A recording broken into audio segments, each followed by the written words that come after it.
નમસ્કાર મિત્રો, આજે સૌથી મોટા અગત્યના સમાચાર તમામ મિત્રો માટે ખૂબ જ અગત્યના સમાચાર. આજના 3 મોટા સમાચાર જાણીએ. ચાલો મિત્રો, વિડીયોમાં અંત સુધી બન્યા રહેજો જેથી બધી માહિતી મળી રહે. પ્રથમ સમાચાર, પરેશ ગોસ્વામીની આગાહી.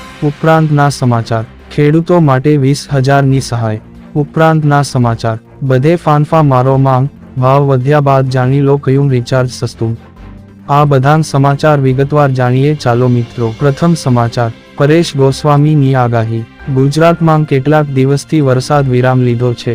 હમણાં મેઘરાજા રજા ઉપર ગયેલા લાગે છે કેમ કે ગુજરાતમાં છેલ્લા 3 દિવસથી જરાય છાંટો વરસાદ થયો નથી. Upcoming cyclone in Gujarat 2024. Junagadh કૃષિ યુનિવર્સિટીના તરઘડિયા હવામાન વિભાગે આજે એક નવી આગાહી કરી છે કે સૌરાષ્ટ્રના ઘણા જિલ્લાઓમાં વાદળછાયું વાતાવરણ રહેશે અને આગામી 2 દિવસમાં સમગ્ર સૌરાષ્ટ્રમાં વરસાદ થઈ શકે છે. સૌરાષ્ટ્રમાં વરસાદની આગાહી. અમરેલી, ભાવનગર, જૂનાગઢમાં આગામી 2 દિવસમાં 2 ઇંચ સુધીનો વરસાદ પડી શકે છે. દરિયાકાંઠાના વિસ્તારોમાં પણ ભારે વરસાદ આવવાની શક્યતા રહેલી છે. હવામાન વિભાગ દ્વારા આગામી સમગ્ર ગુજરાતના વરસાદની આગાહી કરવામાં આવી છે. પરેશ ગોસ્વામી વરસાદની આગાહી. 4 થી 4 સિસ્ટમ સક્રિય થઈ જતા આ જિલ્લામાં પડશે વરસાદ. સૌરાષ્ટ્રમાં અત્યાર સુધી વરસાદે સારી બેટિંગ કરી છે અને છેલ્લા 3 દિવસથી મેઘરાજા સાવ ઠંડા પડી ગયા છે, પરંતુ ફરીથી હવામાન વિભાગ ગાંધીનગર દ્વારા 11 જુલાઈ 2024 થી 13 જુલાઈ 2014 દરમિયાન ભારેથી અતિ ભારે વરસાદની આગાહી કરવામાં આવી છે. દરિયાઈ વિસ્તારમાં રહેતા લોકોને દરિયાથી દૂર રહેવાની સૂચનાઓ પણ આપવામાં આવી છે. અંબાલાલ પટેલ દ્વારા પણ 14 જુલાઈ સુધીમાં ગુજરાતમાં ભારે વરસાદ થઈ શકે એવી આગાહી કરવામાં આવી છે. ઉપરાંતના સમાચાર, ખેડૂતો માટે 20,000ની સહાય.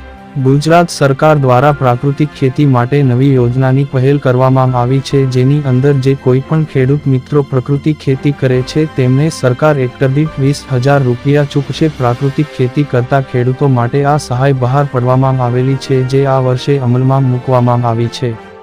જે કોઈ પણ ખેડૂત મિત્ર શાકભાજીના પાકોની પ્રાકૃતિક ખેતી માટે પ્રોત્સાહન પૂરું પાડવા માટે આ યોજના અમલમાં મૂકવામાં આવેલી છે, તો આ યોજના અંગે આપણે વિગતવાર માહિતી મેળવીશું અને તેનામાં લાભ કઈ રીતે મેળવવો તે જાણીએ. પ્રાકૃતિક ખેતી માટે નવી યોજના.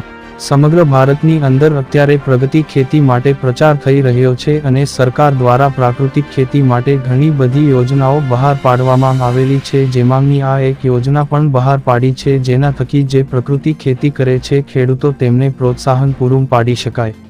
પ્રાકૃતિક ખેતી તરફ ખેડૂતોને વાળવા માટે સરકાર દ્વારા ઘણા બધા પ્રયત્નો કરવામાં આવી રહ્યા છે, તો આ યોજનાની અંદર ખેડૂતને શું લાભ મળશે તે નીચે પ્રમાણે દર્શાવેલ છે, તે અંગે ચર્ચા કરીએ. લાભાર્થી ખેડૂતોને પ્રતિ હેક્ટરે 20,000 રૂપિયા સુધીની સહાય. યોજનામાં બિયારણ તથા પ્રાકૃતિક ખેતી માટે ખર્ચ અને તેની અંદર બીજો જરૂરી ખર્ચનો સમાવેશ કરવામાં આવે છે.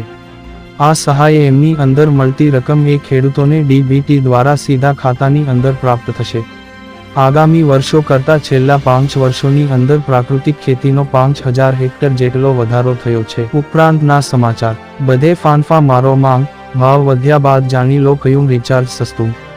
થોડા દિવસો પહેલા એરટેલ અને જીઓએ પોતાના રિચાર્જ પ્લાનની કિંમતમાં વધારો કર્યો છે, ત્યારે લોકો BSNL ઉપર શિફ્ટ થવાનું વિચારી રહ્યા છે. ત્યારે આજે અમે તમને જણાવશું કે BSNL સાથે બીજા સિમ કાર્ડના રિચાર્જ કેટલા સસ્તા પડે કે મોંઘા પડે. BSNL સિમ લેવાય કે નહીં. એક BSNL 1,999 રૂપિયા વાર્ષિક પ્રીપેડ રિચાર્જ પ્લાન, જેની કિંમત 1,999 રૂપિયા છે. અમર્યાદિત વોઇસ કોલિંગ અને દરરોજ 600 gigabyte high speed data offer કરે છે. 365 દિવસ માટે માન્ય. 2 જીઓ 1,899 રૂપિયા વાર્ષિક પ્રીપેડ રિચાર્જ પ્લાન, જેની કિંમત 1,899 રૂપિયા છે.